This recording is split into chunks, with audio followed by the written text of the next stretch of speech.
Greetings, everyone. I hope you had an amazing week one. I hope that your eyes have been opened to some new and interesting concepts, lenses, frameworks that have kind of made you think about it intently and critically. So I look forward to reading all of the week one papers. I just wanted to give you a quick spin through. It kind of helps sometimes just to go through what's happening this week. So we're kicking off today week two in Moodle.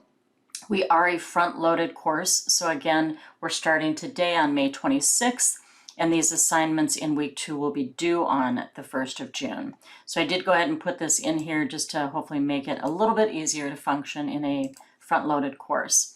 So we're still keeping up with the theme of more self-awareness, identifying our biases, our assumptions, how can we effectively lead, and what are some areas that we can work on. So this cultural assessment is going to be a great assessment that gives you more awareness into the 4 factors of cultural intelligence in terms of metacognition or knowledge, cognition, behavior, etc. So you'll get an opportunity to do that. I will send this email out today by end of day.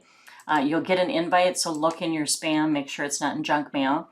But it'll be coming from the CQ Center, and then you'll just click on that link and you'll purchase the assessment for $25 online. If it doesn't say it's $25, you may be on the wrong link, but the invitation should take you directly to the place where you can purchase. And then when you get done with the assessment, you'll get a feedback report, and that will come both to you and to me as well. So then you're going to go ahead and read Barak, chapters 3, 4, and 5, read Livermore. You're going to be watching the cultural intelligence difference and then reading this Chua article. Then you'll participate by Saturday night, by midnight. You'll have to do your original post, and then you have a couple days to finish up with your responses. You'll participate in inclusion and affirmative action in 2.1, and then some barriers to inclusion in the workplace in 2.2. And then you'll go ahead and work on your week 2 paper. I'd advise you, just to give you a little bit of feedback here, I haven't looked at week 1 papers yet, but I do see this often, that a lot of times these questions just aren't answered in the paper.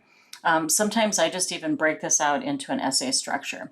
Just make each of these your 4 sections of the paper with an opening and a conclusion, and just make sure that you kind of address each of these areas. But this will be kind of evaluating, reflecting on the assessment and the score that you received, and areas and opportunities for growth. And then you'll go ahead and just go create, stumbling over my words here, create either a file or a link to the Google Doc and just share it with me.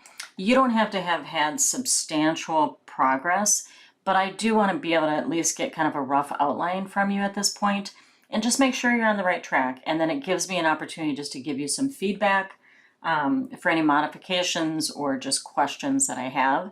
So just one of your team members needs to upload this in the submission. Each participant in the group does not need to upload this. I will just have 4 groups then, 4 submissions from your team leader, if you will, or your group leader that's going to own this. Upload it, and then everybody in the group will get graded for participation in this. So we just want to make sure that you're making some progress towards that. I had mentioned earlier also on these case studies that you can go ahead and if you want to do your own case study, you're more than welcome to do that. Just remember, when you do your own case study with this model, is to think about the level that Barak, let me rephrase this. There are 4 different levels that we want you to see through the case study in the presentations that each group is giving. So if your level is talking about, effectively working inside of the organization versus the community or the global world, then you want to stay in that level with the case study that you pick. If that's confusing, just reach out to me, and I can always jump on Zoom with your group if you want to do a different case study, or I can help you understand it a little bit better on the phone.